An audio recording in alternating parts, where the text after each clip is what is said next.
সব অস্ত্র এখন পর্যন্ত উদ্ধার হয় না, এটা সত্যি কথা, কিন্তু আমরা চেষ্টা করে যাচ্ছি এবং প্রতিদিনে কিছু না কিছু অস্ত্র উদ্ধার হচ্ছে। এবং এক সময় আছে আর কিছু কিছু অস্ত্র আছে যেটা এমন জায়গায় রাখা হয়েছে হয়তো নদীতে ফেলাই দিছে, ইসে দেখা ওইগুলি তো হয়তো উদ্ধার হওয়ার সম্ভব না, বাট যেইগুলি উপরে আছে এগুলি উদ্ধার হয়ে যাবে। এই জায়গায় ঝনঝনানি আছে, ওই ঝনঝনানি বন্ধ করার জন্য যত ধরনের প্রচেষ্টা আমরা নিব।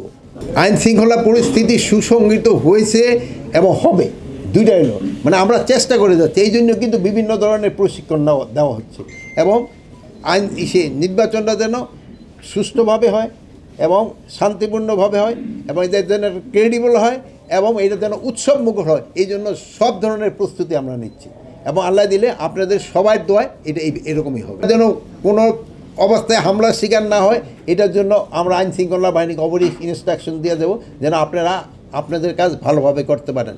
আপনারা আপনাদের কাজ এতদিন খুব ভালোভাবে করে যাচ্ছেন, যেই জন্য কিন্তু দেশের আইন শৃঙ্খলা পরিস্থিতি এতটা উন্নতি হয়েছে। আর আপনারা সবসময় সঠিক সংবাদ পরিবেশন করেন জন্যেই কিন্তু দেশবাসী লাভবান হয়। আপনাদের এই অনেক সময় দেখছেন আপনাদের পার্শ্ববর্তী দেশ কিন্তু অনেক সময় বিভিন্ন ধরনের সংবাদ পরিবেশন করতো, বাট আপনারা কারেক্ট সংবাদ পরিবেশন করে ওদের মুখে কিন্তু চুনকালি দিয়ে দিচ্ছে। এক্সট্রিম মশার কয়েল প্ল্যান্ট ফাইবার দিয়ে তৈরি, তাই সহজে ভাঙে না, সুগন্ধিযুক্ত ও নিরবিচ্ছিন্নভাবে জ্বলে। ডেঙ্গু, চিকুনগুনিয়া বাহি সহ যে কোনো মশার বিরুদ্ধে দেয় এক্সট্রিম সুরক্ষা। এই জন্য আপনারা কিন্তু ধন্যবাদ পাওয়ার যোগ্য এবং এই জন্য জনগণ এবং জাতীয় কিন্তু আপনাদের ধন্যবাদ দেয় যেটা আপনারা সত্যি সংবাদটা প্রকাশ করছে। প্লাস আপনাদের একটা অনুসন্ধান সাংবাদিকতা আছে, ওইটার আপনারা চালায় দেখবেন। আমাদের এই যে দুর্নীতিটা কিন্তু আমরা অত কন্ট্রোলে আনতে পারিনি, আপনারা এটার উপরে সাংবাদিকতা করবেন, আপনারা অনুসন্ধানী সাংবাদিক করবেন। ইভেন আপনারা এটা দেখবেন যে আমার আত্মীয় স্বজন কোনো দুর্নীতি করতেছে কিনা, আমার নাম ব্যবহার করে আপনারা এইটার ব্যবস্থা নেবেন। আর আমি একবারও বলছিলাম যে আমি যদি কোনো অবৈধ আদেশ দিই আমার আন্ডার কমান্ড যেন না মানে। এখনও আমি বলি যে আমি যদি কোনো অবৈধ আদেশ দিই আপনার আন্ডার কমান্ড যেন না মানে।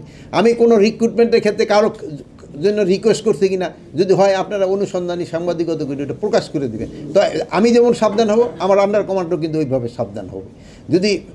যদি এই দুর্নীতি এবং মাদক এই দুইটা কিন্তু সমাজ থেকে আমাদের যতদিন পর্যন্ত নির্মূল না করতে পারবো ততদিন পর্যন্ত কিন্তু সমাজকে সামনের দিকে আগে নিয়ে যাওয়া ডিফিকাল্ট।